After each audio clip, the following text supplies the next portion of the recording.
Life is just a combination of time and energy, isn't it? Limited amount of time, limited amount of energy. If you run into walls here and there, time and energy will go and your life will go. It's very important you run through the door, not through the wall. Yes, where there is openness, there you go.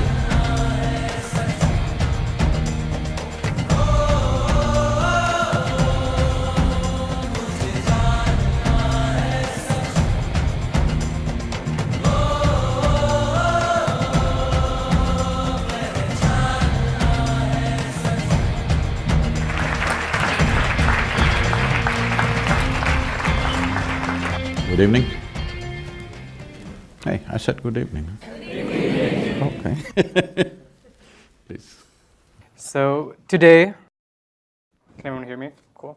So today we're going to talk about two different buckets. One is about the self, and the other is self's context within society. Between those two, there's a very common theme of figuring out what our purpose is within self and society. I think it's something that a lot of our generation faces. It's dubbed the millennial existential crisis, something that I've been through myself. So to start off today, we wanted to figure out, when it comes to purpose, what has defined what your purpose is in this world, as it has led to you being here at Columbia Business School and the Youth and Truth program, but as well as if you have any words for other people in the audience, or just me would be fine as well, around how do we find purpose in this world? Talking about buckets, I think you should kick the bucket. Because self and society are not entirely two different things. It's so many people put together, it's society, isn't it? Just a word. When we do not want to address you as an individual, but we want to address you as a group of people, we say this is a society. But that's just a word. If you really come down, there's just only people, individual people. Well, a certain group of people may agree upon a few aspects and they may think they are one society.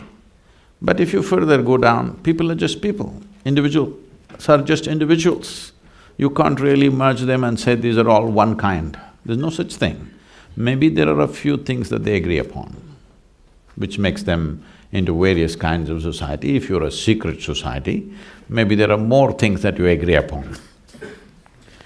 But we should kick those buckets, because when we see that to address issues in the world, we cannot go about addressing individuals, then we make a society. When we find societies are not still effective ways to handle, then we make it a nation. When we see that is also not an effective way to handle, then we make a global situation or an international fora or something like this. So this is only in terms of when we're looking at solutions, how to find a larger solution. A larger solution is something always individuals will disagree with in so many different levels, isn't it? Is there any one thing on the planet that all of us agree on? There's no such thing. Individual people always disagree with something, but we also agree it's all right because it seems to be working for everybody. I don't like the speed limit in America, but I agree with it, all sorts of people are driving, all right, 70 miles, I'll drive at that. Once in a way I get heavy on the right leg, but fine. So, what is the mission, you're asking? If this same question was asked in a different situation, people would be… In a way, this also borders on that. People are asking, what is the God-given purpose of my life? Whatever is the source of creation, what makes you think the source of creation which created this cosmos, for which you do not know where it begins, where it ends, even keeping account of you, forget about giving you a specific purpose. Maybe the source of this creation doesn't even know you exist. Hello? Because this very solar system is a tiny little speck in this cosmic space, isn't it? Tomorrow morning, believe me, if the entire solar system evaporates, nobody will notice it. That's how small it is. In that speck, Planet Earth is a microspeck. New York City is a super microspeck. In that, you are a big man, this is a serious problem. You think there is a God-given purpose for you. This is the peak of human arrogance. Because all this is coming from the basis that has been spread in the name of religion and faith and whatever, that the existence is human-centric.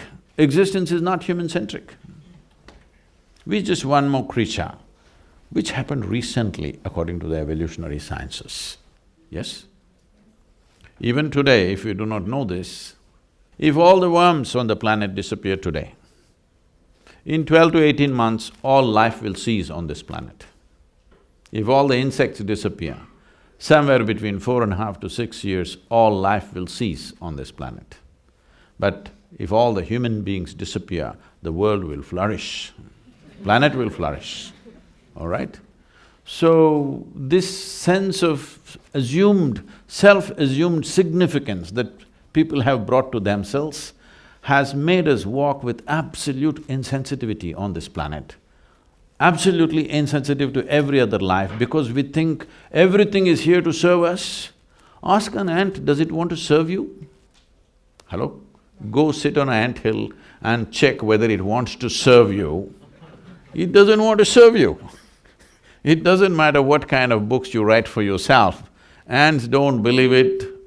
If you don't understand about the ants, you come to the southern Indian forest, the tigers definitely don't believe it, okay, that they are here to serve you, you will be served to them. So this idea, we must give it up because whenever people thought, wherever it was propagated, that I am doing God-given purpose, I am fulfilling, they did the most horrendous things on the planet. Whenever people said, God told me this, those people did the most horrible things. Hello? So it's time that we are here. As human societies, we have issues, we have problems, we have struggles. Whatever you think needs to be sorted out, and whatever you think is your aptitude to sort out, you pick up that damn thing and sort it out. It's not any God-given mission. You got to do something useful, because there is some joy in solving something. This is all the choice we have. You can either be a part of the problem or part of the solution. If you enjoy being part of the problem, do it, there'll be consequences. Yes, sometimes it's fun to create problems. Yes, it is. But it'll have its own kinds of consequences. The only thing you have to learn is do whatever the hell you want, just do it well. But for every action you perform, there is a consequence. When the consequence comes your way, if you're able to joyfully go through the consequence, you can do anything you wish. But when the consequence comes, you cry. If you're that kind, then you must control your action. What if you're just a crybaby, though? Then if you're a baby, you must be with your mother. Mothers, she said she has more than one mother, so I'm saying mothers.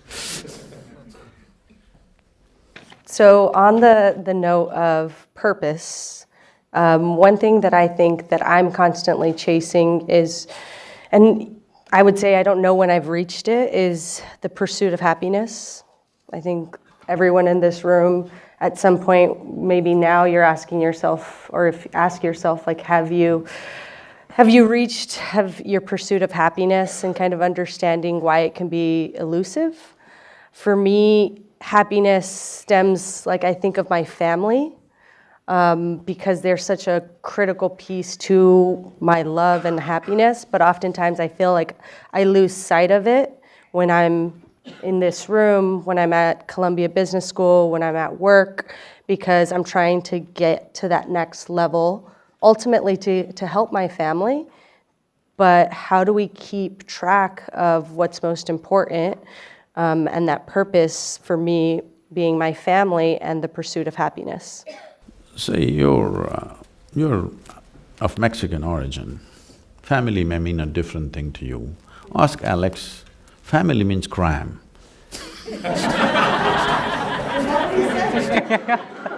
With tears of laughter, huh? You know, my parents are…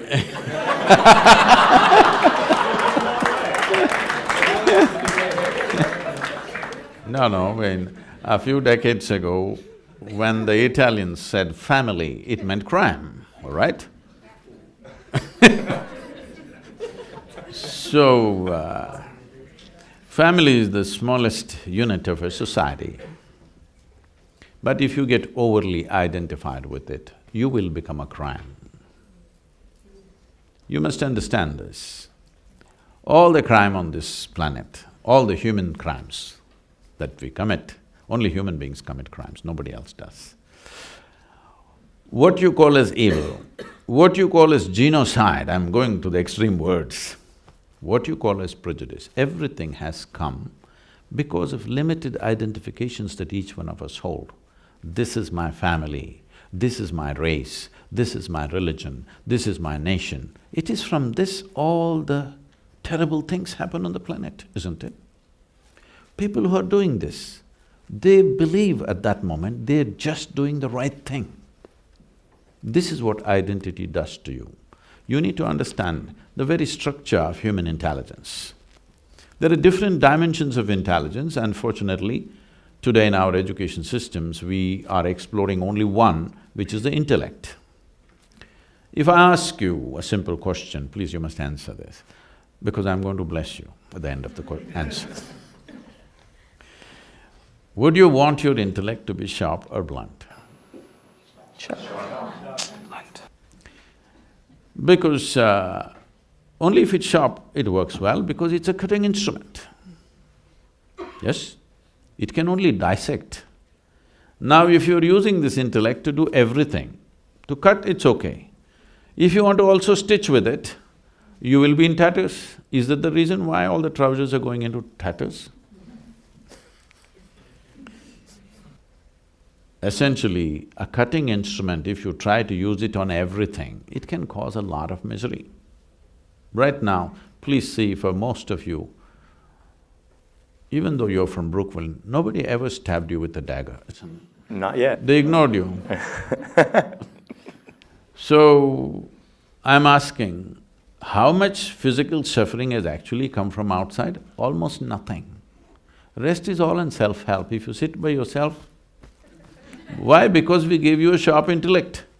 If we had given you the brain of an earthworm, you would be fine. You would be fine, yes or no? Right now, the problem is just this, we have a cerebral capability which most human beings have not learned how to handle. Hello? You can call this stress, you can call this anxiety, you can call this misery, you can call this cruelty, you can call this murder, you can call this whatever. Essentially, all that's happened is your intelligence has turned against you, that's all. Why has this happened? Simply because of limited identities that you have taken. It may look like great, my family, my nation, it is all these people. See, if you're strongly identified with something, you're willing to die for it, isn't it? Hello? Yes. If you're willing to die for it, you're also willing to kill for it, yes or no? Hello? Yes. Whatever you're willing to die for, you're also willing to kill for. Isn't that the only problem we have on this planet right now?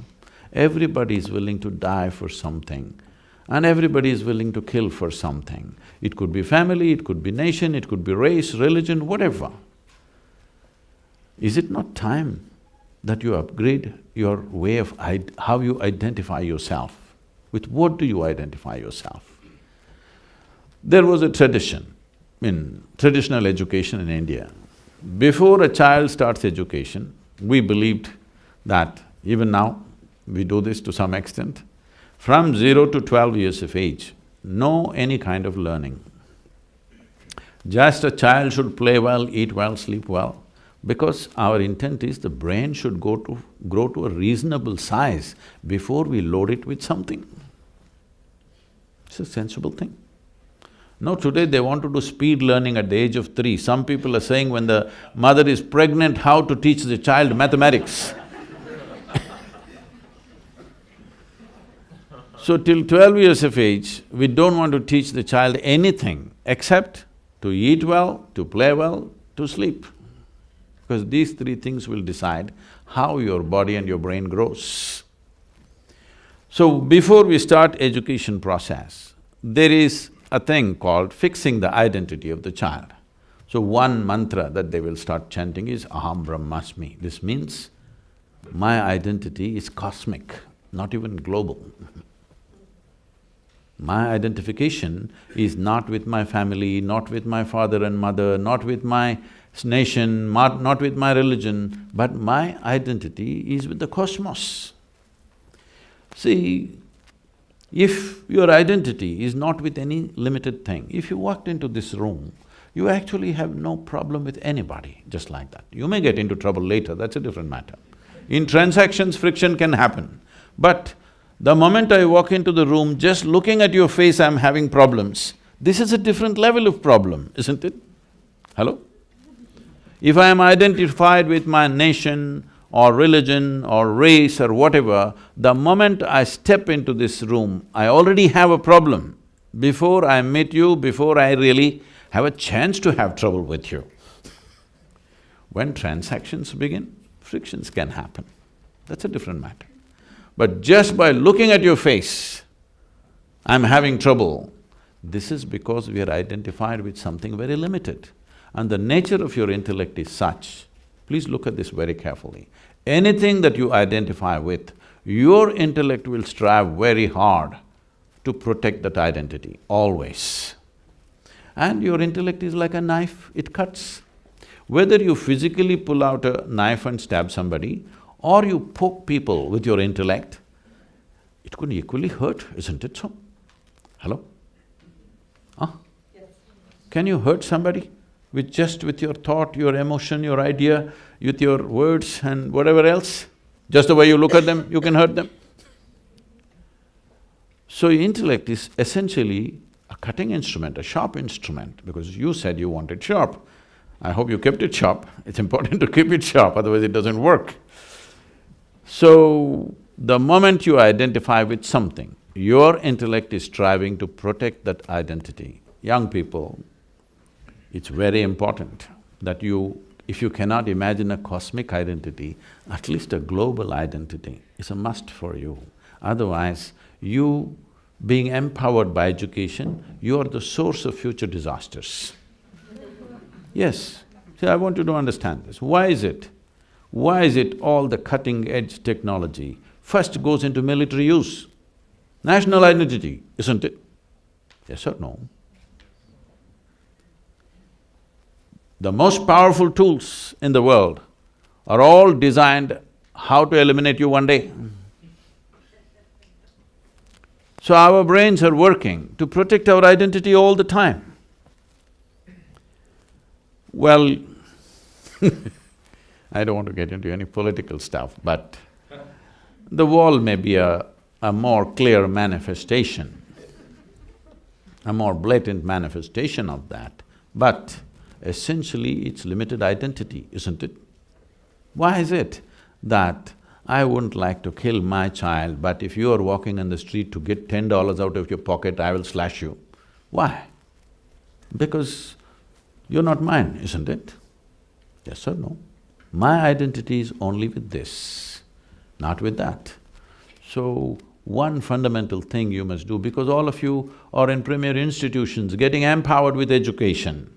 Education is an empowerment. That means without education, what you could do, maybe you will do 100 times more with education. When you have such a possibility, it is very important. Your identity is not a limited identity. At least identify with the planet and all the life on this planet, if you can't think of cosmic.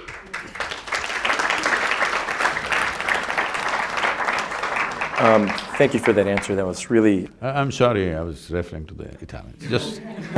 No, I think you touched on a lot of things that are quite pressing for us at Columbia, in the US, in the world at large. I mean, you went around the issue, but I think I'll kind of bring it in.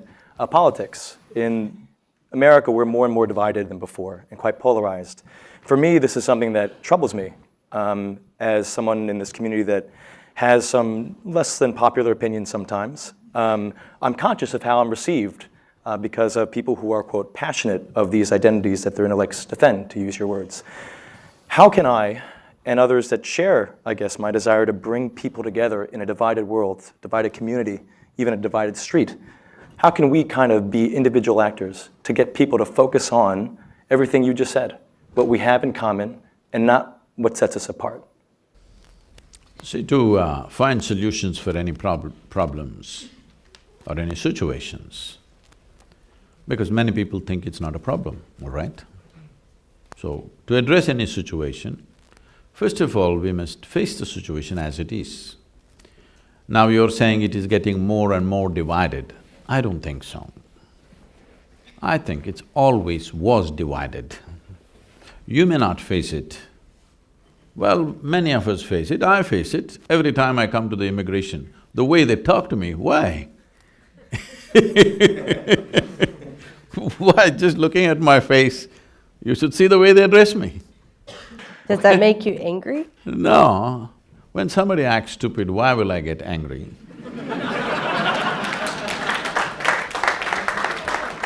When somebody is exhibiting how small they are, compassion, not anger, pity. If I'm in a bad mood, pity.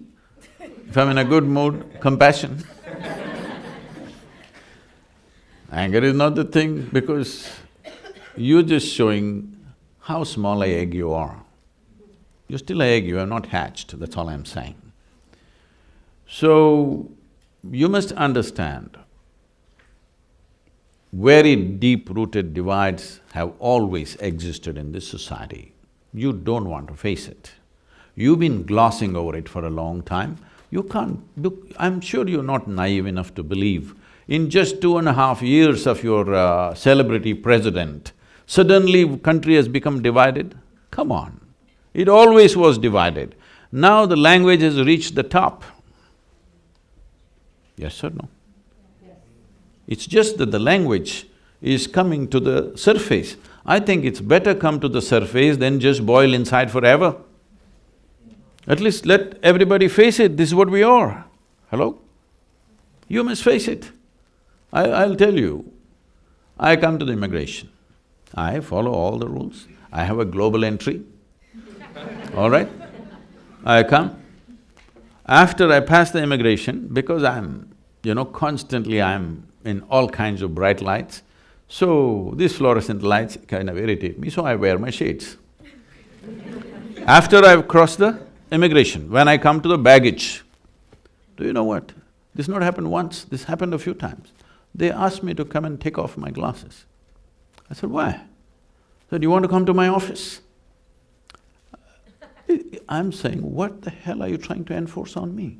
There are many others, white Americans walking around with glasses. You don't ask them to take it off today, I'm telling you in 21st century, all right? So you don't believe you are a just and fair society, suddenly because of a new president something has happened. I'm glad he's bringing it to the surface. The leadership is talking that language. Otherwise it's been there, you may not face it. You may not face it because of the color of your skin, many of us are facing it. Yes. If you walk into some of these golf clubs and stuff, I can play better than them, but if I walk in there and say hello, they'll just look through me, all right? So, if somebody is going to be hurt by this, they could be hurt, I'm not that kind. I just see it's their pathetic condition of mind, that they're like that. So it doesn't bother me, but suppose I'm seeking a job or I want to do something else, I'm sure they would make sure that things don't work for me. Yes or no? So this is not a new happening, it's been there. Maybe slowly things are changing, but I think it's good, it's coming to the surface, it's up in your face, you're facing it, you're embarrassed by it, it's a good thing. That is a first step to transformation. Am I saying something wrong?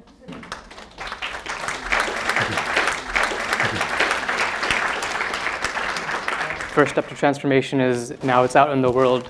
We see it. It's something, in India also we have divisions at an all-time high. What's now that second step that we can take as individuals going into the society? To improve it. See, again you're repeating that. Even in India, it's an all-time high. It's not at an all-time high. It is just people and media is playing it up at a certain level, all right? Unfortunately, in a democratic society, there should be a free press. Unfortunately, all media across the world is owned by some corporation or the other. It is no more free. It is no more free, it is tangled up with money, big time. There are no more dedicated journalists. I'm not saying they're not at all there. Largely they're not there, they're all serving a company, all right? Yes or no? Hello? It is time we produce some journalists because media is not just another profession in a democratic society. It is an important pillar of democracy. Yes? Without it, democracy will slowly go away into something else. Because democracy means every 4 years or 5 years, depending on what's the term, a new set of people are going to rule the nation. It could be a complete mess if there is no checks and balances of various kinds. These are all going away because people have taken sides beforehand. Today you know in America, in India also we know now, it was not so some time ago, but these days we know which media belongs to which party, everybody knows. How can it be media? You can't call it media anymore, I'm saying. Yes? Media means what? They will report what is there, they can give a commentary about something, but essentially their business is to throw the facts at us, it's for us to form our opinions about what facts that come to us. But today, don't you already know which media belongs to which party? So, when this is the condition, you'll hear a lot of things, and there is social media, anonymous journalists, those who don't dare to put their name on what they're saying, they are saying all kinds of things. But you walk through the country and see, whether it's India or here, it is just the same as it was. There are problems and there are solutions, both are happening, isn't it? So, if you go off television and switch off your phone and walk on the street, you will see everything is quite fine. I just have one more follow-up. For, I guess, young future business leaders in this room, we are at the very center Why of are you business. ignoring me? Oh, yeah, well, you're a fashion icon, a guru, and more. We don't want to limit you just to future business leaders, And you have a great throw of a Frisbee where the videos were. But what role can we play when people aren't as enlightened as, I guess, the people in this room and can't really make the same connections as you? Because we do have agency, right? We are people that want to make a difference and are willing to kind of have the courage to, I guess, have compassion or pity, right? Depending on the mood we're in. How do we do this? Because I think that's something that I genuinely want to play a big role in, if I can be honest. I think it's something that I, at least, would like my life's purpose to have something with that. So I'm sure in your own little ways, within the university, some sense of… you're bringing some sense of… I believe you're bringing some sense of equality and some sense of acceptance for all sorts of people within the university. At the same time, do not take this thing about becoming a missionary for something, because then without knowing what's happening to you, one day you will be totally skewed and off the place and you will be the source of problem. Once you take on something with missionary zeal, you will see, you will get so badly identified with it and you yourself will become a source of problem. I think I can share this with you. When I was just 13, 14 years of age, I almost got into armed struggle, all right? This is the time when Che Guevara is our big brother and we are thinking of armed struggle, we think that's the only way to find solutions for India. Well, then I saw people who were espousing this, teachers and openly in schools and in colleges, professors talking about how you should all join armed struggle. A particular professor who had a sway on a few of us, and his son and his daughter, they were twins, both his son and daughter, they were my classmates. And we are all ready. Actually, in another 3 to 4 days, we are supposed to leave for the jungles of Andhra Pradesh to go and fight.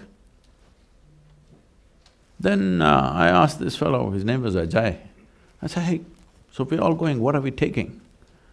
He said, no, I'm not coming. I said, why? No, my father doesn't want me to go. So he wants us to go.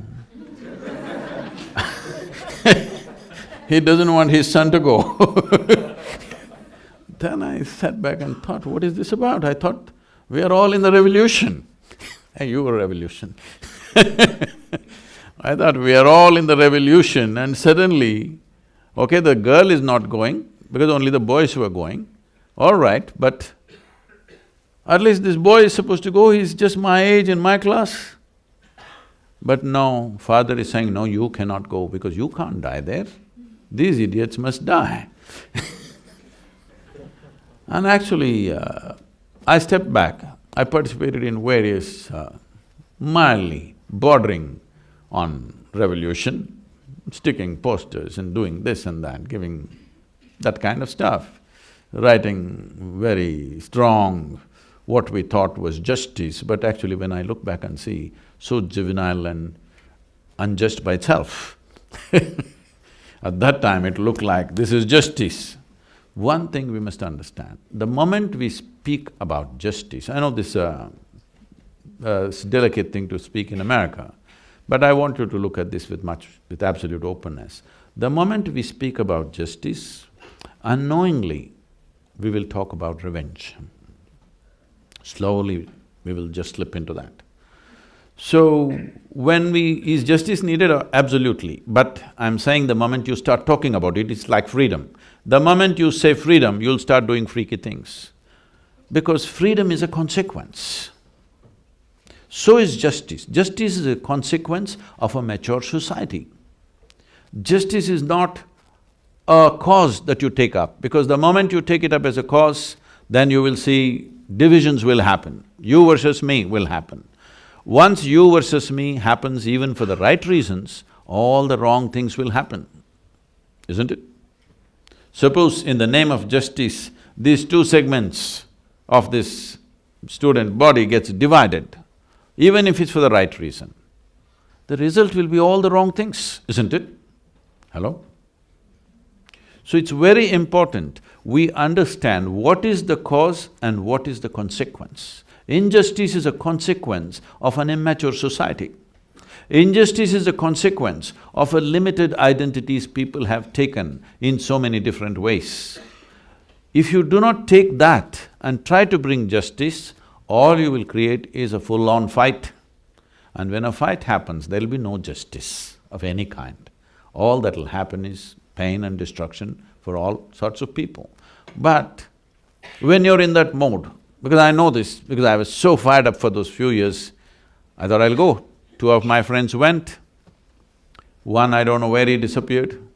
The other one got killed about 8 years ago. He became a major revolution leader in Karnataka and he got killed by the police.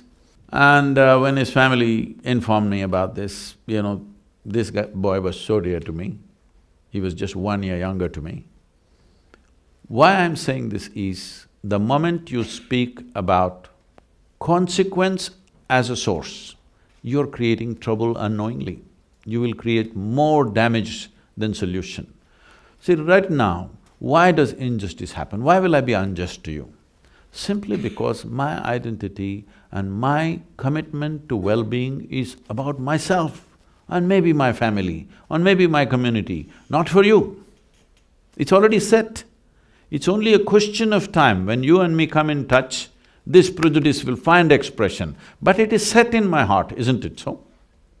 Instead of working at what is happening within the human beings, which will take a lifelong commitment to solve, today we can go out on the street, justice for everybody, justice for everybody. All you need is a, placard and shouting for one day and go back home.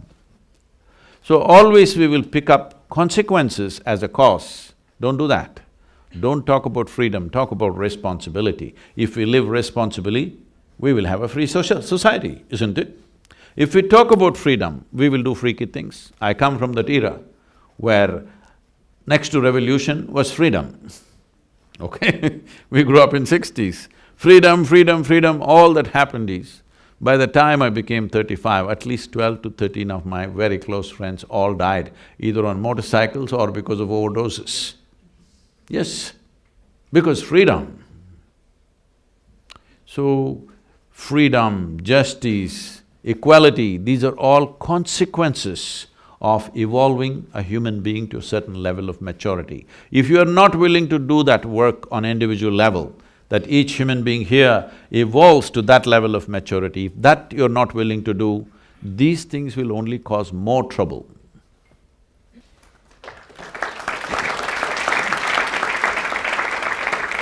I think it's a very related question, but really targeted towards organized religion and something that I've struggled with.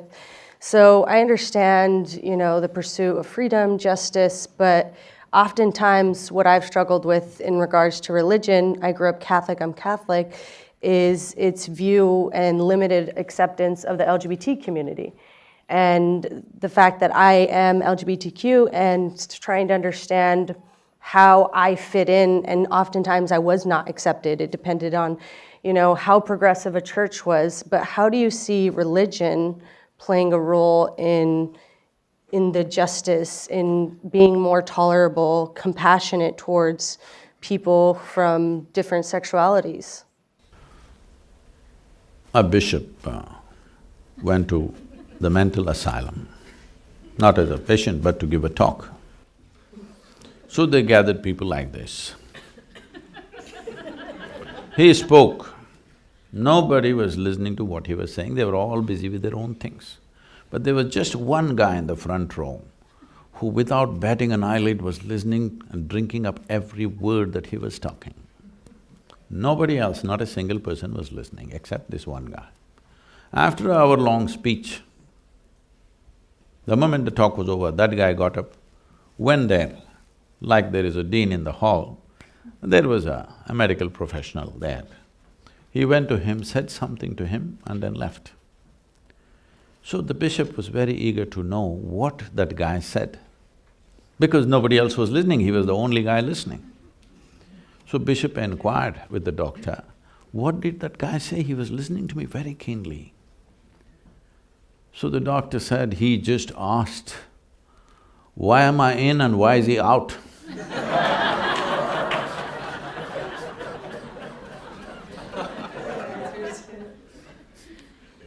As a follow-up, what are your thoughts on human sexuality?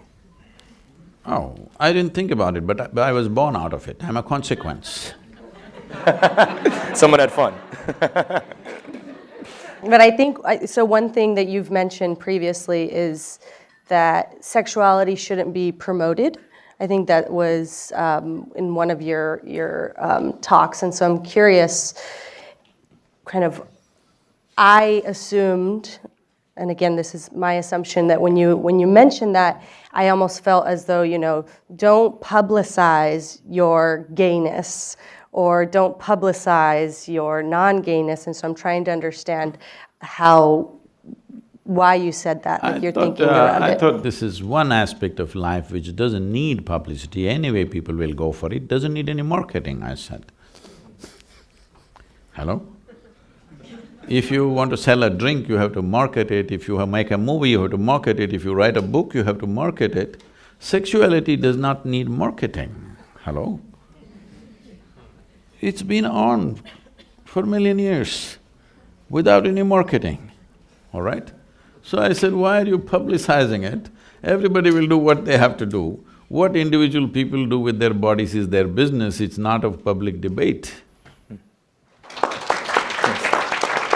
So, I think we're about to wrap up our questions and we're gonna open up questions to the audience. So we have the two questions. Before we get there, my favorite topic, Rohan mentioned food. You cook yourself. I believe Isha has also published a cookbook. Can you talk a little bit about food from the yogic diet perspective? Or what are things that we should be actively doing on a daily basis if I do choose to go the less sinful route one day? when it comes to food. you? Less sinful in terms of the gluttony that I do endure with food. What are tenets of the diet that we should be looking at? And sorry, if you have a favorite recipe to share. Right now we're running two good restaurants and another 3, 4 okay restaurants. Because I am also a food buff, not for eating but for cooking. Don't get much time these days to spend that kind of time, but at least my daughter certifies that I'm the best cook in the world, so it can't be wrong. So, I carefully… This is a very unique type of recipe because we are families who have come from Andhra Pradesh at one time, Telugu families, who moved into Karnataka, a particular kind of region where the spice is available in its 100 different forms. So, our families have been initially martial families, later on they became business families. The men who go to war and the men who go out of the country for business those days when there is no text and email and all this, when they go, the only way the women can get their men back is by holding by the tongue. It's the taste of the food. Because they've gone out, you know, they were going out to Burma, Japan, those things way back, I'm talking a couple of centuries ago. Now they have no reason to come back. Because it's not like today you hop onto a plane and back in few hours. It's months of journey, you kind of tire. What's going to bring you back? It's the taste of food. Wherever you go, this spice is just eating you up. So, they always came back. So they said, we hold them by their tongues, otherwise these idiots, you can't hold them any other way. So lot of culinary expertise, enormous mastery over these things. So I picked up a little bit. With that, I prepared a kind of a set of menu for this restaurant. Today, it is rated as the second best vegetarian restaurant in Asia.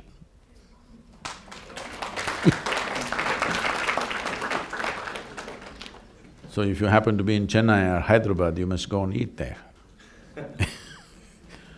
So, why I'm saying this is, see how to extract pleasure out of this planet. In this, cooking is an important part. Enormous pleasure of how to extract things out of this planet which causes enormous pleasure. When you don't know anything else, the simple way is to numb all your senses, you just get smoked up. One weed will do. But to prepare this meal, you have to go out into the garden or the jungle and pick specific things for different things. This is like a normal thing, you know. They'll go out into the fields picking that specific thing for today's cooking. So this kind of care was there. Today, that kind of care is difficult because we just on the run, everything is on the fly. So that is not much done, but still it's hugely appreciated the moment people come in touch with it, that is there. So what kind of food? Two parts to the food. One is, after all, it's fuel for this body. So it should fit into the system well, that's important. Another thing is it has to pass through the tongue. So we don't have to gulp it down, we want to enjoy it. Whichever way, when you're hungry, when you're really hungry, anything goes, isn't it? Hello? It's a question of survival. Let's say you've not eaten for 5 days, whatever the hell edible thing comes, it's great. But we've passed the stage, most of the people on this planet have passed the stage where survival is pretty well taken care of. Now, see, my mouth is watering because I'm thinking of my own cooking. I have not looked at your book yet. So, these are two different aspects, but the first is most fundamental and important. I will not go into the second because that's another matter. When you talk about food as fuel, food is not religion, let's understand this. Food is not a philosophy, should not become an ideology, it is just a fuel for this body. In what form and in what composition will it provide this body the best nourishment with least amount of trouble? That's the whole thing. So if you want to look at it like this, first of all, none of you are biology students, are you? No, just business. So if you look at the human system the way it is, in the animal kingdom, you can largely divide animals either as herbivores and carnivores. There are of course mixed, but largely so. If you look at the basic physical structure of these two kinds of creatures, you will see there's a fundamental difference in the way their body is constructed. Particularly the digestive system. When we say a digestive system, from the lip to the anal outlet, digestion is happening at various different levels. This is called as the alimentary canal. To start with, the way our jaws and our mouth structure is, if you look at it, you must have noticed this. If you have a dog or a cat, if you've not seen tigers or lions, all carnivorous animals have only cutting action in their jaw movement, yes? All the herbivores have cutting and grinding action. You? What do you have? Hello?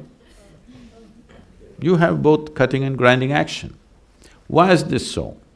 Because there are certain enzymes in your saliva that digestion begins for you in your mouth, not in your stomach. The more the food stays in your mouth, the better your digestive process is. Now that you asked the yogic thing, in yoga, in some systems of yoga, I don't go by these things, but I want people to decide by the texture of the food how much you do this, but there are some systems of yoga, if you don't know how to chew, they say every mouthful you must chew 24 times. That is 24 times you must do this. If you do that, at least 30 to 40% of the digestion will happen in your mouth itself, already it's been prepared. Now food is primed well in your mouth, when it goes inside, that is what the stomach is expecting, half-digested food, so that the rest of it can be done quickly. But today, most people are just gulping things down because with every food you're getting free Coke so that you can take it like a pill. You can gulp it in and gulp it in. Now, the moment you put sugar in your mouth, these enzymes will not function. If you take any carbohydrate, let's say you take any grain, let's say you take rice and keep it in your mouth, you will see within 30 to 40 seconds it'll turn sweet because it makes carbohydrates into sugar right here. But if you put sugar in your mouth, immediately that system gets reversed and that process won't happen. So with your food, you're having some sugar-loaded drink, immediately this part of the digestive system is gone, you're not using it at all. So everything is on this. So this is being overloaded. It's not just an accident that 50% of the world's antacids are consumed in United States of America. 300 million people are consuming 50% of the world's antacids.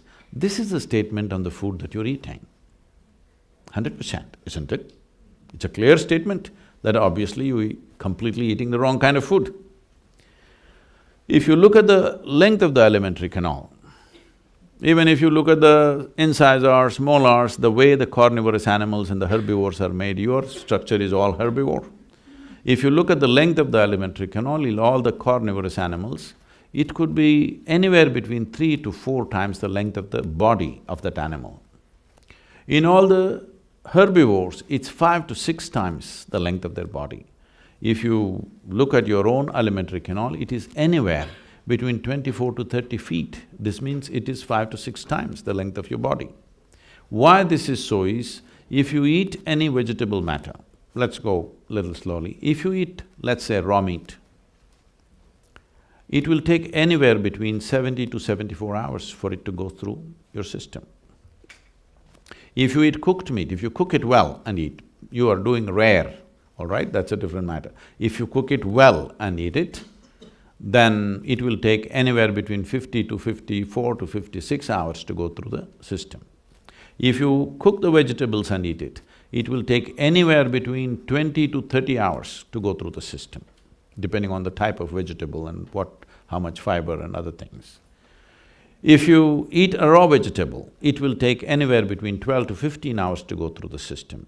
If you eat a fruit, it will take 1.5 to 3 hours to go through the system. Any food which stays in your body for long periods of time is excessive bacteria in the system.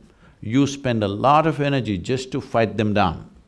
And if it stays in the body, today there is enough medical science to tell you, in Ayurveda, in the Eastern systems of medicine, whatever problem you go with, first thing is they'll purge you, because a clean colon is a symbol of health. But the moment you're eating certain types of food, your colon can never be clean. There are issues and problems today. The amount of colon cancer, intestinal cancer is so heavy because one thing is they're eating food which is not suitable for the system, another thing is they're eating old food. When I say old food, almost anything, everything, if I walk into any store, what I see is any food you want to buy is at least a month or 2 months old. Still, in India fortunately, except in big cities, still, if we want to buy a vegetable, it must be plucked today morning. It is plucked at 6:30 in the morning, we cook at 8:30, 9, when the vegetable is still alive, we want to eat it. And it'll make a world of difference. Today people are talking about farmers' market, organic stores and works, but this is how the world lived 30, 40 years ago, before you business guys totally messed it up. So those of you who… I know all this is not possible for everybody to maintain, don't go by what I say. Don't listen to anybody when it comes to food. Just learn to listen to your body. With what kind of food is your body most comfortable with? Not your mind, not your tongue.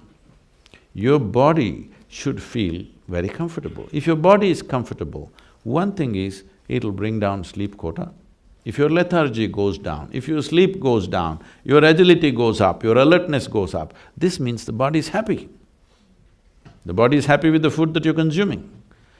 After eating the food, if you feel like this, unless you drink something caffeinated or sugar-loaded, you cannot get up and do your work. If that is the condition of the body, this is not good for you, you should not be touching that. I would say, instead of going by all kinds of prescriptions, there are simple ways that, not here, but we could teach you how to become alert to the food. If something appears on your plate, you must know whether this will go well with you or not. It's happened to me many times. I mean, always with food, but I'm saying sometimes food is being laced with some poison or something. If it just comes before me, I just look at it and say, I'm not eating this is not good. Something is wrong with it, seriously. Simply because your body is capable of that. You just do one thing, throw something to your dog, not your pet dog, he's become like you. A dog which is free, if it is free, Brooklyn, there's still some dogs free. Free dogs are there. They're hipster dogs, they got mustaches, you know. If you throw something to him, one sniff, he knows whether to eat it or not, isn't it? How come you don't know? You're supposed to… in the evolutionary thing, you have the most sensitive neurological system. If you look at the food, you must know how this food will behave within me. Based on that, you can shape the markets of tomorrow, the business people.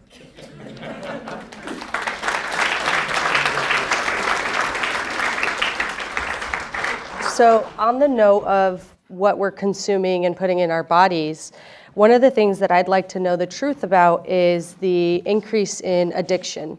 I would say in the US is the lens that I'm looking at. It's something that has personally really touched a lot of the loved ones in my family and friends, and I see it as a growing trend amongst my generation and younger generations using it as a coping mechanism.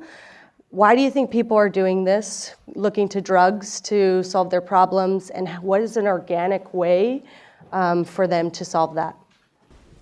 It is a natural process of graduation. Last generation went on alcohol. This generation is upping it a little bit. They don't want to do the same damn thing. Bigger dose.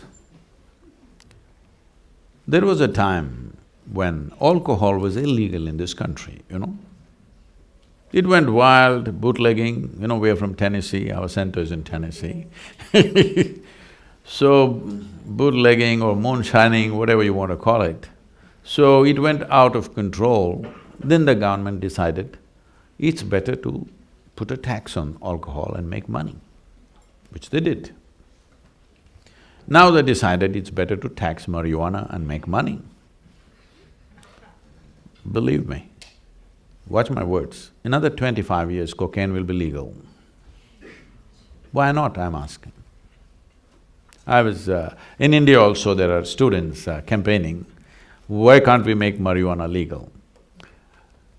This generation, they do not know, in the valleys of India, Nepal, Bhutan and the northeastern states of India, marijuana grows whole valleys, you understand? Nobody ever bothers to touch it. A few people, somebody who has nothing to do in their life, they smoke themselves up.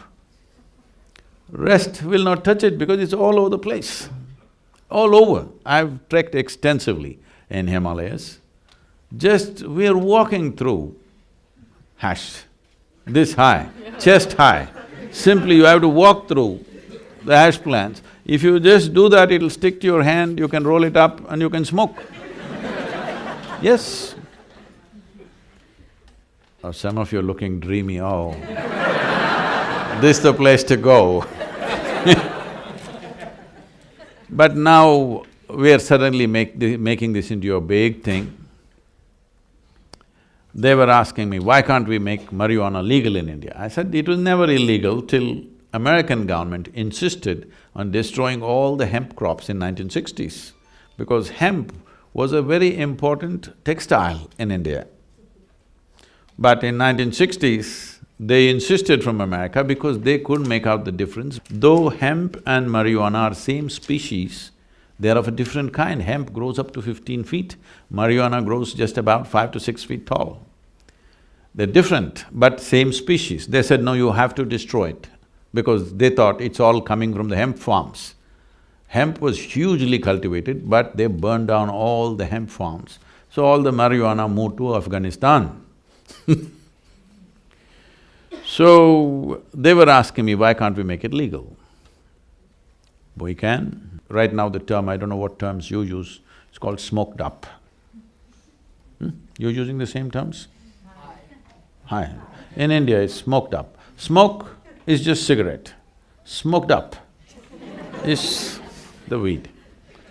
So I said, see, it's very simple, we have nothing against anything. It is just that a human being is always trying to enhance his or her life all the time. How do you enhance your life? Some foolish people believe by acquiring things they will enhance their life. But even if you live in a palace, you could be miserable. Yes? Enhancement of life will happen only by heightening your faculties. How your intelligence works, how your perception works, heightening your faculties is the only way enhancement of life will happen. Experience of life is enhanced. So I asked, suppose you want to fly in a small plane and you find the pilot is smoked up. You want to fly with him? That's it. Said, okay, you're not getting the point. You need a serious surgery. Then the surgeon comes and he's smoked up. You want the surgery? Says, no. So you understand, with lowered faculties, he will not make a good pilot or a good surgeon. How come you believe you'll make a great student?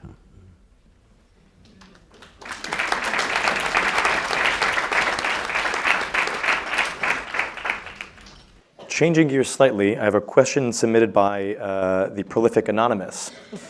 How do you, Sadhguru, decide between your principles/goals/priorities versus the person you like the most? The goals and principles both come from the same mind/heart.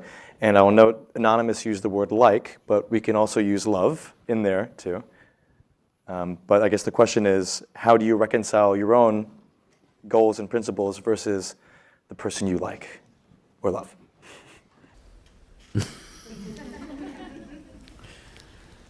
Well, it depends what you have taken up. If your goal is just to earn a certain amount of money or comfort, for somebody who matters to you, you should be willing to drop those silly things.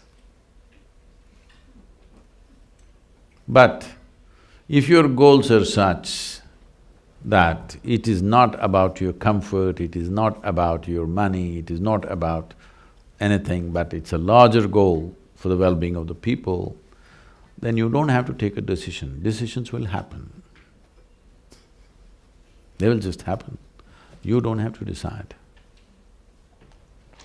One other question by Sumit. How do you stop taking yourself and start enjoying the process without losing the passion for your goal? See, I know this has become a very goal-oriented society. I think when I was conversing with you there, I was kind of talking about this. You know, every year in the month of November, we have a 4-day business event called the Insight. So we limit it to about 200, 220 people. The top CEOs from across the world come, some of the top business leaders come. This is a very unique module where we pick up some super successful people and new successes. We kind of break down their success into a lesson plan and all these people go through that. It's a program that's on. So, every time, inevitably, almost every time, somebody will always ask this question. Sadhguru, we pick up the best people from the best universities. Every year we have to upgrade their salaries. In spite of that, our organizations don't work as well as your organization. What is the secret?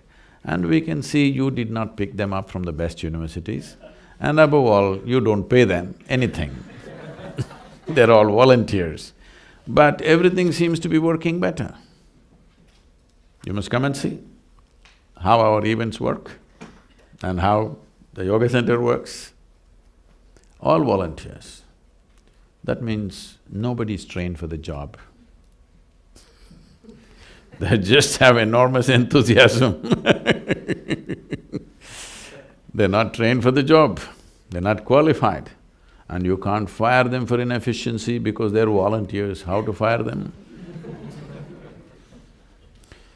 You try to manage a situation like this, you'll go nuts in 3 days, believe me, flat. But I'll not go crazy because it's a different process. So I said, see, this is all the fundamental differences. I have continuously worked with people to make them devoted to the process. You guys are dedicated to the goal. Whatever you think is your goal right now, probably in 5 years it will not even be relevant to you, all right? So you are wasting your life going in a direction which may not mean a damn thing to you in a little bit of time. Possible. Unless you don't grow, you freeze. Then the same damn thing will mean something to you all the time. Otherwise, if you're evolving and growing, what means a lot to you today may not mean anything in another 5, 10 years' time. Possible or no? So this goal business you must leave. Who are you to set the goals? Because your goals in some way are related to the world, isn't it? Why are you setting the goals? Right now, there is a situation. Whatever is your area of engagement, You involve yourself in that. If you do your best with what's happening today, tomorrow will be better or no? Hello? This entire process is about being devoted to the process. What will happen to me? What will happen to me? Where will I go? Where will I go? Shall I reveal the secret to you? Yes. The last scene of your life is you'll be dead. That's where you will go. Where else do you think you'll go? It is just that how wonderfully you conduct the process of life, isn't it so? Hello? You're looking at life as a race. See, the moment you think of a goal, you want to get ahead of him, isn't it? It's a race.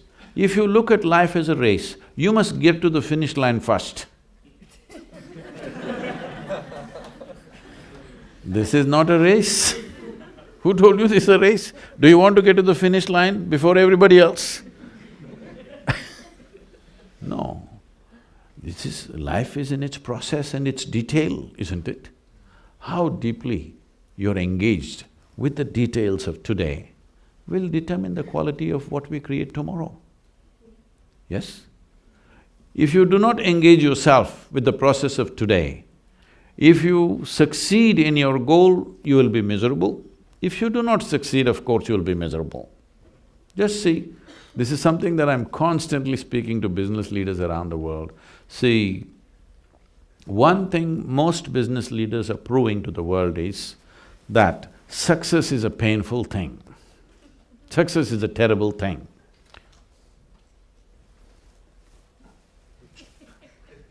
I was just talking to a group of board members of one of the top companies in India. This is a multinational company. The board meeting, all of them should come with jackets and ties for the board meeting. I said, see, people make you board members because they put their money. Common people have put their money, nation's economy is involved with the success of your company and variety of things. But they made you the board members because they believe you guys are sensible people. You will do something that they cannot do with their own money, isn't it? Isn't it the reason why somebody invests in somebody's company? That you are going to do something with my money that I am not able to do by myself, that's the idea.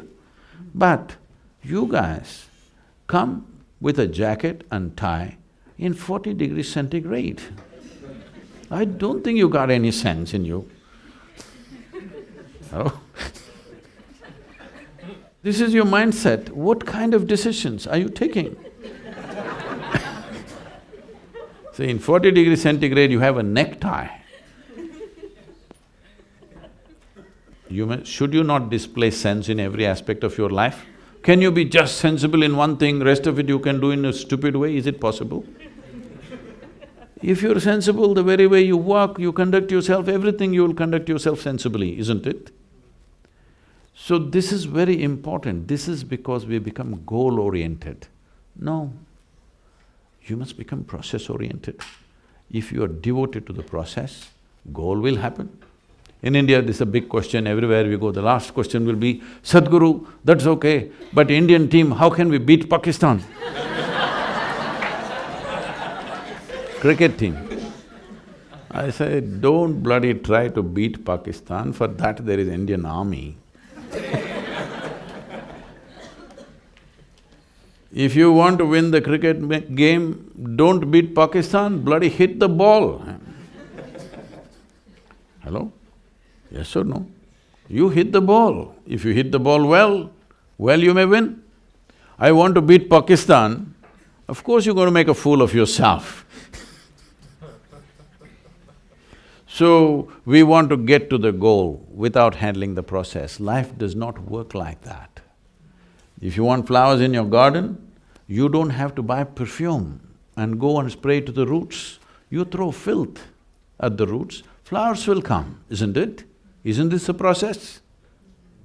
Do you become a good gardener because you sit in… I'm sure a whole lot of people in New York City are doing this, they sit in front of their plants every day, they meditate, flowers, flowers, flowers. Doesn't work like that. You take care of the soil, the manure, the water and the sunlight, flowers will come. Consequence is not your business, process is your business, isn't it? If you do the right things with what's happening right now, consequence is coming. If you get engaged with the consequence, you will become miserable. Whether it comes or it doesn't come, both ways you will become miserable. So I think we have about 30 minutes to take audience questions. If anybody has, just shoot right there. Namaskar, Sadhguru. My name is Radha Kulkarni, and I'm a Columbia alum and studied policy here, not business. And I work at the United Nations now. But before I get to my question, your talks are both inspiring and grounding at the same time, and that's a difficult balance. So thank you so much for coming to Columbia and speaking with us. Much appreciated. So my question to you, Sadhguru, is that there's so much suffering in the world. Like when I travel on work or otherwise, one observes that on the one hand, there is even lack of basic peace, or there's so much violence, and on the other hand, there is even lack of basic resources and abject poverty. So I would be curious to hear your perspective on why does every single person have such different starting points in life, which would mean like a child based in Africa doesn't even have water and is perhaps will die of malnutrition, has a very different starting point than, say, a billionaire's child who is perhaps sitting somewhere in the middle of North America. So why this disparity? And then how and where it sits in the larger scheme of things, or in the cycle of the cosmos or life, if there is, if that's how we call it. And also then that gets me to the question of then who are we? That's a very Indian question.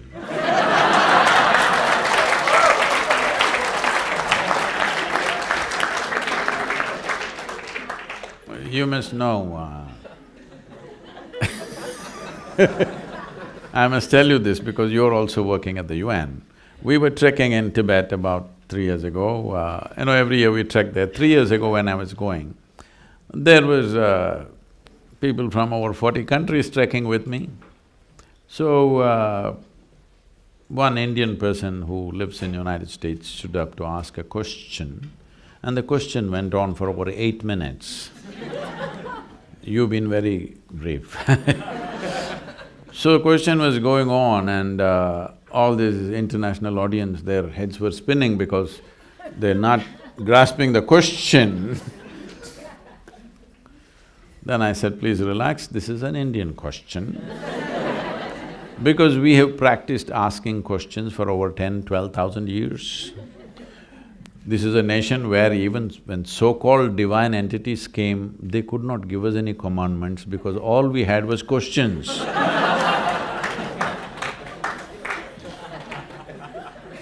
Relentless questioning. Then one Chinese lady who was working in United Nations for more than 30 years, she said, Sadhguru, even in those 30 years when I worked in United Nations, only Indians asked questions. Anyway, so why there is disparity? I thought you know the answer. There is disparity because those who have don't care about those who don't have. It's very simple. Those who have want to take more and more.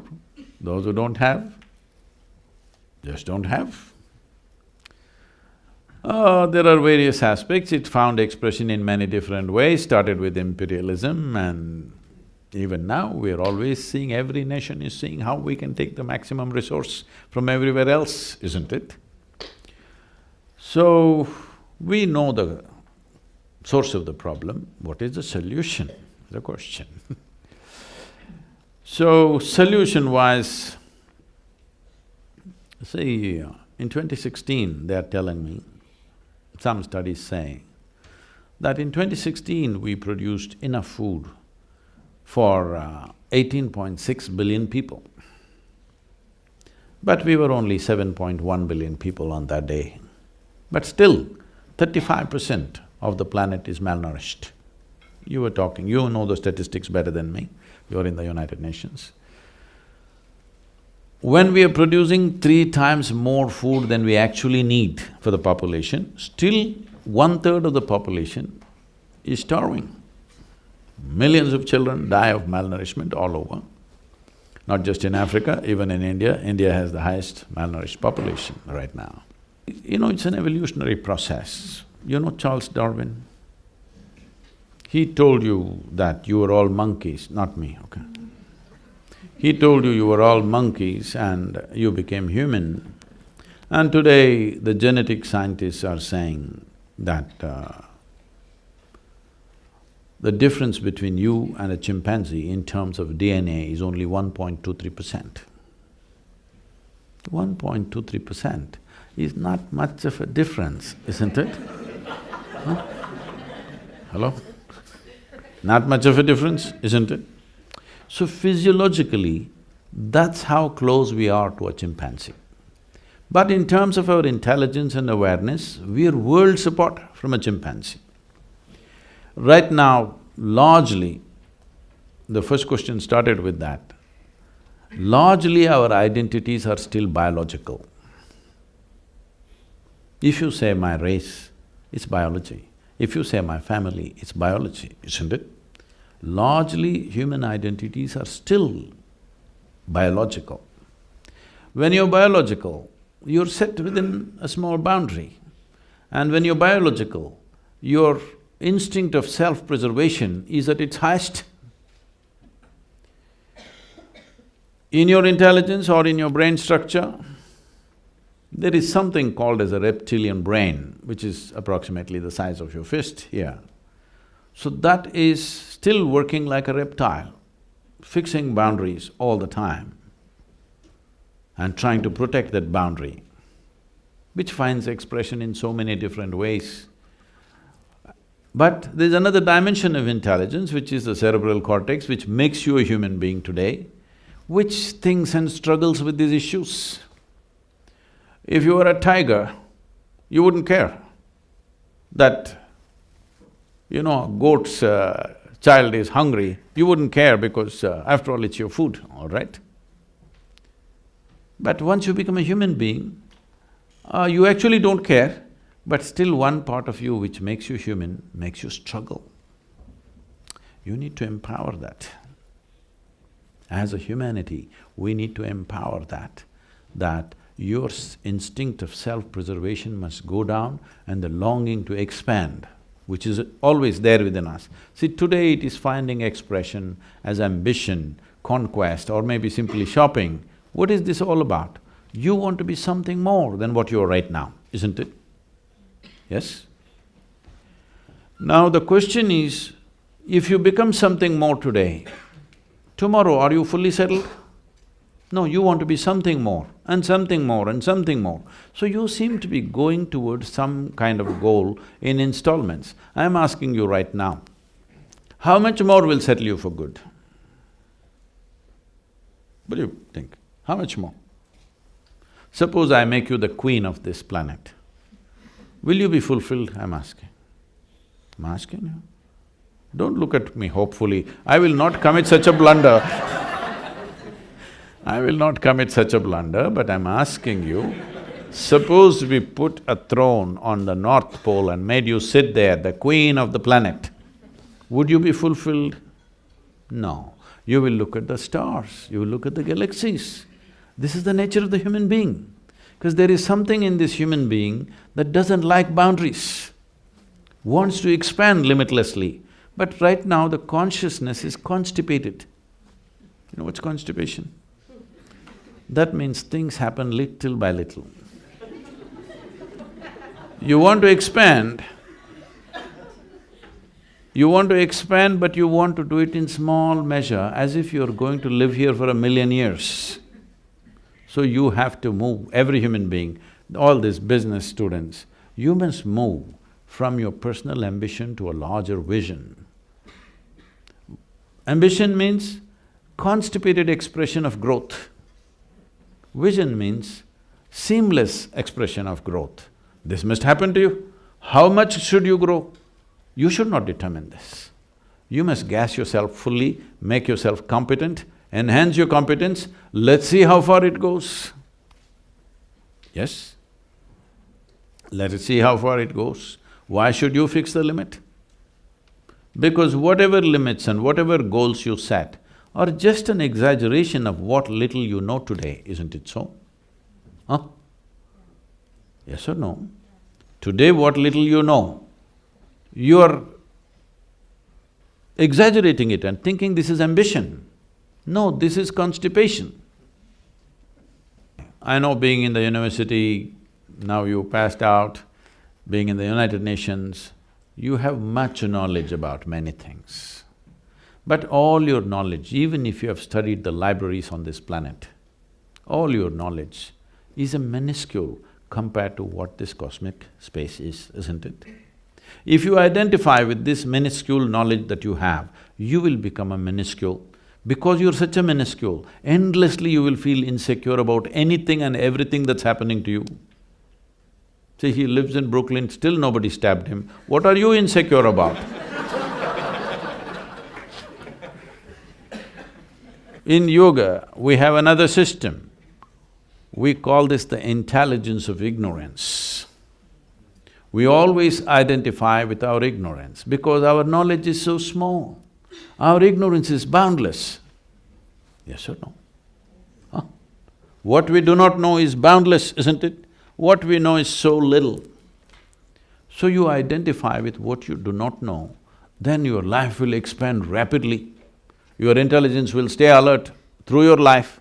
If you identify with knowledge, your intelligence will sleep and you'll make a fool of yourself with a big degree. Yes, it's very important. If your human intelligence is on, it is very natural to be inclusive. If your reptilian brain is on, it is very natural to be exclusive, to put up walls. So as a human society, as nations, we have put up walls and walls and walls for everything, isn't it? The very damn marketplace is a big wall, it's a Wall Street, all right. The markets are controlled so that everybody does not thrive. Yes or no? Markets are controlled, industry is controlled so that everybody does not thrive. Anyway, you didn't ask me what happened to this food that we grow for 18.6 billion people. You must find out, you're in the UN. You must find out, all of you must find out why we produce food 3 times than what we need and still 1/3 of the humanity is starving. Why? Shouldn't your humanity want to find out? Please, you must find out.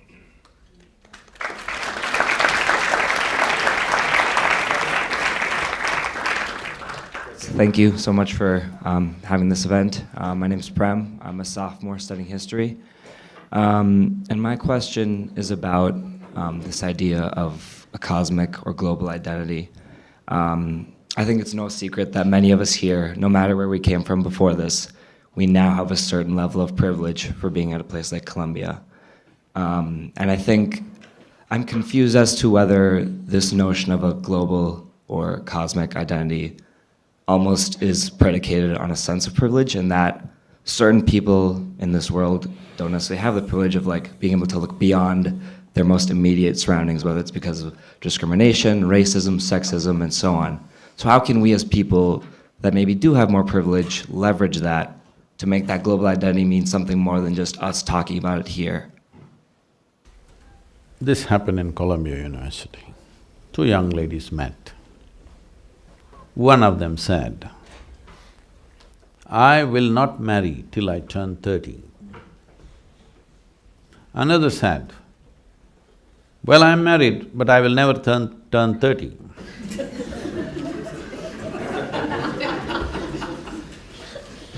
So, we must understand the investment in problems that people have made. When my business is… your problems are my business, I don't want your problems to go away. Hello?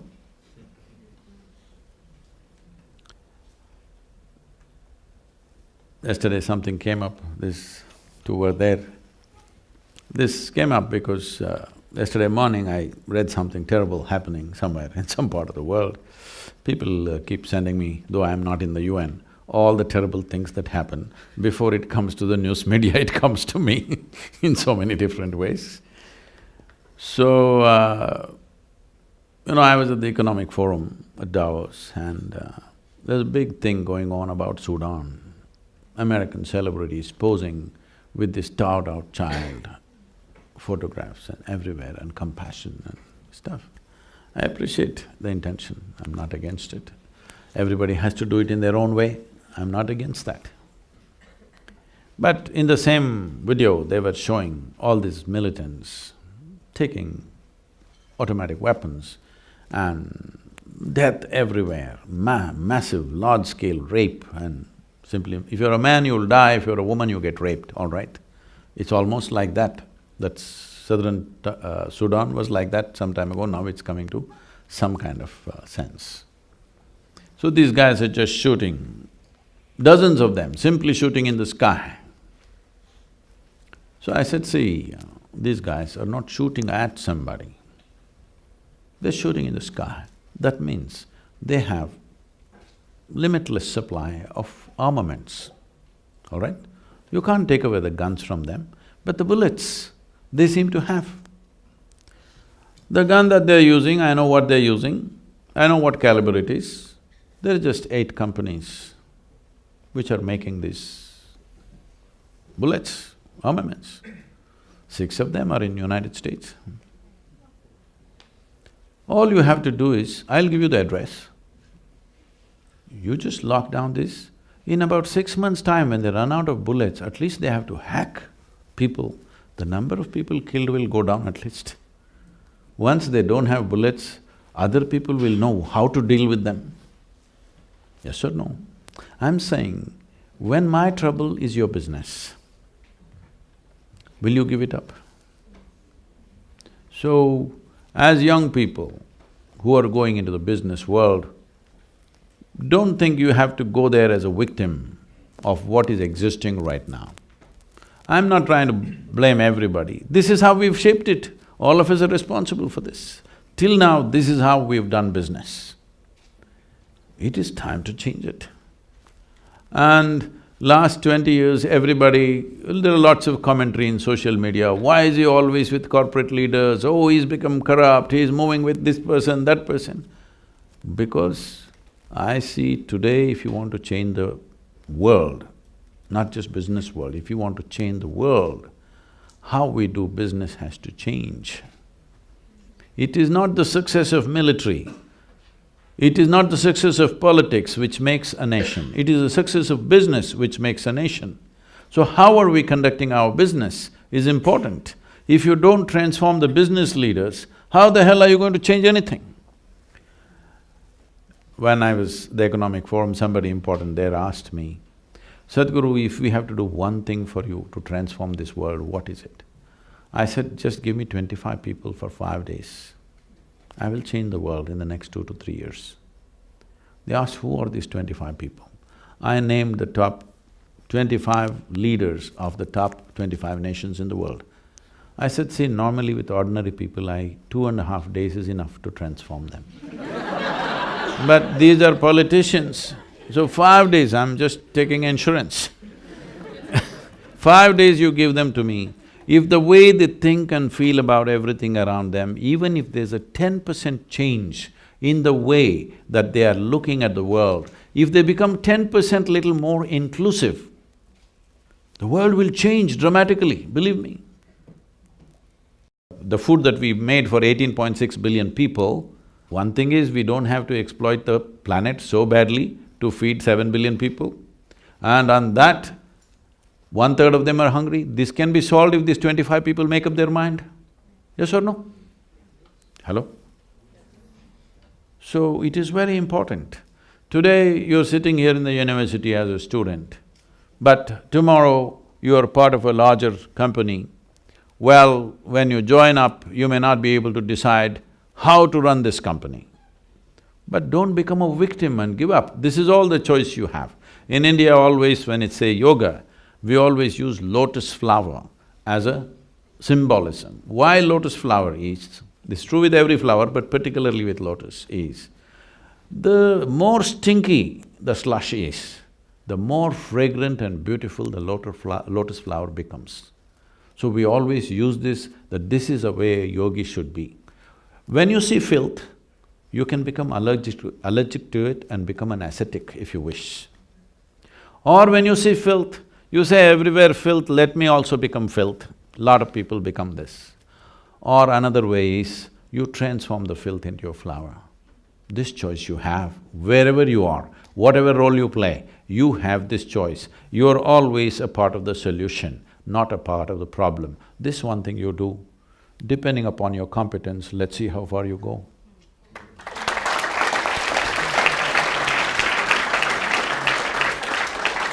So, Sadhguru, thank you for being here.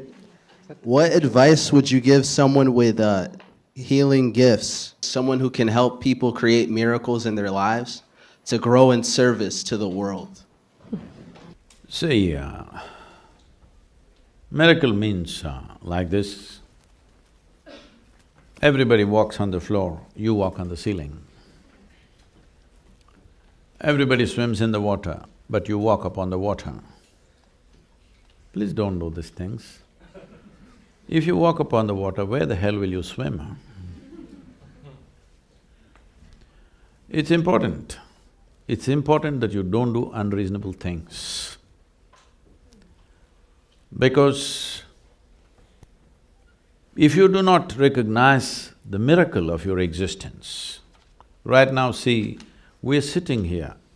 Maybe you're thinking we're sitting in Columbia University. But we are sitting here in this universe. We don't know where the goddamn thing begins and where it ends. We do not know its nature.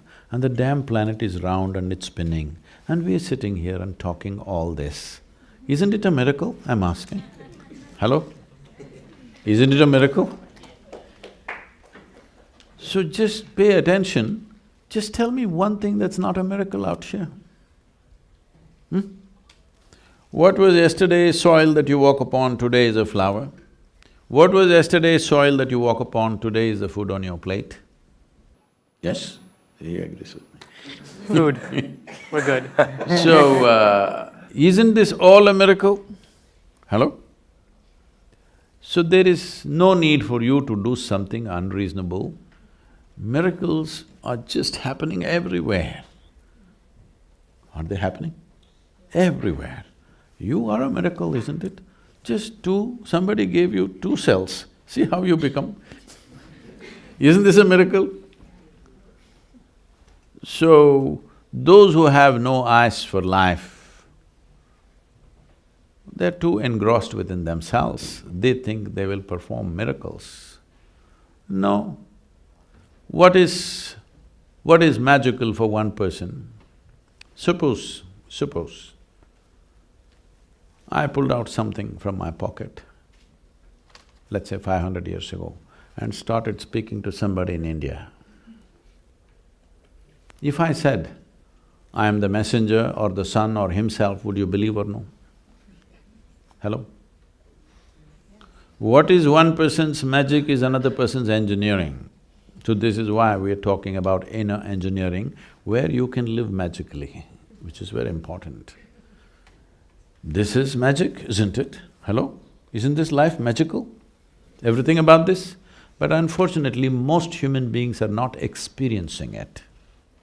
Unfortunately, most human beings are muddled with their own logic and stuck in it so badly, they do not feel and enjoy the magic of their existence. If your perception is not muddled by your memory, this is very important because our entire education system from kindergarten to wherever you go, we are being made to believe memory is intelligence. Memory is not intelligence. All those who believe memory is intelligence are going to feel like idiots in the next 5 to 10 years when the artificial intelligence, when your little gadget starts doing better than you. Believe me, my phone can do 10 PhDs in a day. Yes. Aren't you finding this Google lady a miracle? She seems to know every damn thing, I'm just trying to think of something that she doesn't know. Everything that is about information gathering, remembering, keeping it in your memory, analyzing and throwing it out, a machine will do better than you. In the next few years, you just have to wait to feel like a fool. So, the significance of being human is just this, that we have a system which… just go by anything. Let's say your eyes. The visual apparatus started developing. Even now there are certain fish in the oceans where their skin became photosensitive. That means they could sense what is light, what is darkness. That is their level of seeing. From there, our eyes have developed to this point on this planet. Our eyes, our neurological system, our brains are the highest level of development that's happened. So our experience of life is capable of being magical. For all those of you who are trying to magic by snorting or smoking or something, let me tell you, a little magic happens there also. I'm not somebody to look at this as a moral issue. It is just that it's destroying the possibilities, that's our only concern. Isn't this the most sophisticated chemical factory on this planet, human mechanism? Hello? Now the question is only, because you're all business guys, the question is only, are you a great CEO or a lousy CEO? That's all. If you're a great CEO, you will get what you want out of this. If you're a lousy CEO, you get tension, anxiety, misery. I get ecstasy. Thank you.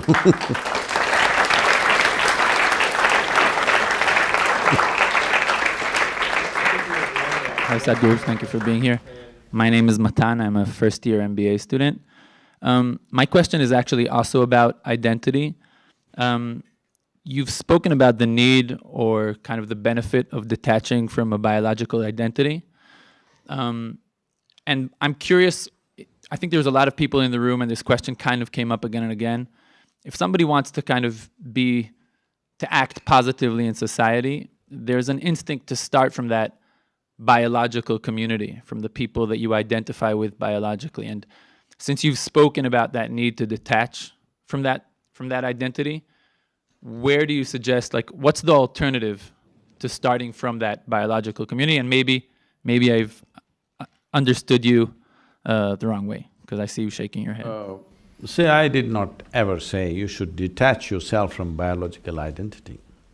Instead of seeing your mother, father, brothers, sisters and whatever, the larger family, as your biological identity, why don't you see that they are the first people that you have access to? You can work most effectively only where you have access and acceptance, isn't it? People are always telling me, Sadhguru, you must come and work in Africa. I said, no, I will not work in Africa. Because if I want to go into Africa, I would like somebody to give me at least $5 billion before I enter Africa, because without that hand-holding, you can't make a difference there. You cannot. You will go there and waste your life, nothing will happen. I work in India, because in India, if you give me $10, I will make it into $1,000 in effect, because I have access and acceptance with the people. This is not because of my nationality I work in India, simply because the access and acceptance is so good that if you give me $10, I will make it into $1,000. But if I go to Africa, if you give me $100, it'll become $1, because there is no access and acceptance out there. And the problem there is of a different nature. It's a completely different nature. So where you choose to work is not a question of your nationality or your ethnicity or your family. Where you have access and acceptance, that's where you must start, otherwise you'll just waste your time and energy. Because life is just a combination of time and energy, isn't it? Limited amount of time, limited amount of energy. If you run into walls here and there, time and energy will go and your life will go. It's very important you run through the door, not through the wall. Yes? Where there is openness, there you go. Then you want to turn around and come there, that's a different matter. But you must always start work where there is acceptance and access. Without access, what will you do? You'll just beat your head on the wall.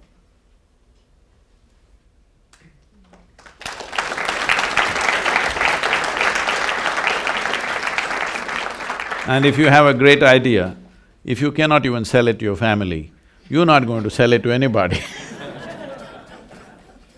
The last thing we're going to close with for Youth in Truth is, what worries you the most about the youth of tomorrow? What? What worries you the most? Oh, I'm not the worrying kind. Because this nonsense that every generation is worried about the next generation, I'm not that kind. The previous generation was worried about me. And they didn't know a thing about me, they just worried about me. I'm not worrying about you.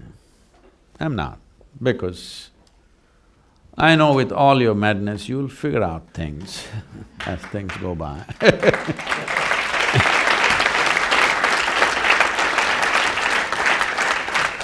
It's being worried about the next generation always is a ancient malady.